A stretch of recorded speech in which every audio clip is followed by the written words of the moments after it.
Hi ఈరోజు మీకు శివపురాణంలోని కుబేరుడెవరు అనే విషయాన్ని తెలుపుతాం. పూర్వం పద్మకల్పంలో బ్రహ్మమానస పుత్రుడైనటువంటి పులస్త్యునకు విశ్రవసుడు అనే కుమారుడు కలుగుతాడు. అతనికి వైశ్రవణుడు అని పేరు. అతను ఘోర తపస్సు చేసి శివునిని మెప్పించి అలకాపురికి రాజైతాడు. ఆ తరువాత కల్పం మేఘవాహన కల్పంలో వైశ్రవణుడు కుబేరుడి పేరుతో అల్కాపురి అధిపతి అవుతాడు. ఈ కుబేరుడు అంతకు ముందు జన్మలో యజ్ఞదత్తుడి కుమారుడు గుణనిధి. అయితే ఈ గుణనిధి కథ దాదాపుగా అందరికీ తెలుసు. అంటే ఈ గుణనిధి యజ్ఞదత్తుడు అనే ఒక బ్రాహ్మణుడి కుమారుడు. ఆ యజ్ఞదత్తుడు గొప్ప శివభక్తి పరాయణుడు, గొప్ప పాండిత్యం కలిగినటువంటి వాడు.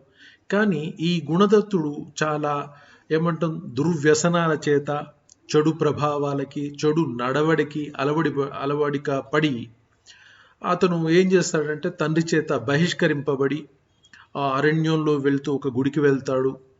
ఆ గుడికి వెళ్ళాక అదొక శివాలయం అని తెలుసుకొని అక్కడ ఆహారాన్ని దొంగిలించడానికి గాను శివాలయంలో ఒక దాన్ని బట్ట ద్వారా ఒక దీపాన్ని వెలిగిస్తాడు. అక్కడ ప్రసాదాన్ని తినే ప్రయత్నం చేస్తాడు. ఆ రోజు శివరాత్రి అవ్వటం మూలాన వాళ్ళు చేసే భజనలు వింటాడు. కానీ ఆ ప్రసాదం తీసుకునే సమయంలో అక్కడున్న వాళ్ళు ఇతన్ని దొంగగా భావించి అతన్ని కొట్టి చంపుతారు. అప్పుడు యమదూతలు వస్తారు, శివదూతలు వస్తారు. శివదూతలు ఏం చెబుతారంటే ఇతను తెలిసి తెలియక శివపూజ చేసినాడు కాబట్టి ఇతడు శివలోకానికే తీసుకువెళ్తాం, కాబట్టి ఇతడు యమలోకానికి రాడు అని చెప్పేసి అతన్ని శివలోకానికి తీసుకువెళ్తారు. ఆ పుణ్య ప్రభావం చేత అతడు మరుసటి జన్మలో ఒక రాజుగా పుడతాడు.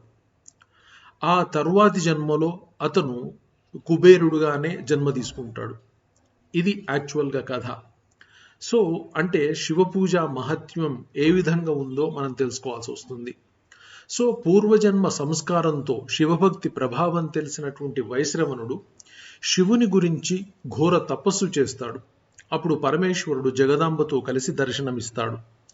అప్పుడు వైశ్రవణుడు జగదాంబను చూసి ఏమా రూప సౌందర్యం, ఏమి ప్రేమ సౌభాగ్యం, ఏమా శోభ, ఏమా నయనద్యుతి అని ఇలా తొందరపడి ప్రవర్తిస్తాడు. ఆ ప్రవర్తించిన కారణం చేత వైశ్రవణుడి ఎడమ కన్ను పగిలిపోతుంది.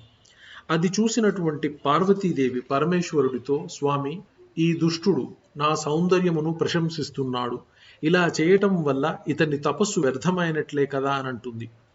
అప్పుడు శివుడు పార్వతీదేవితో, దేవి, ఇతను దుష్టుడు కాదు, మనకు ఇష్టమైన కుమారుడు. ఇతను నీ సౌందర్యమును కాదు సౌభాగ్యమును వర్ణిస్తున్నాడు.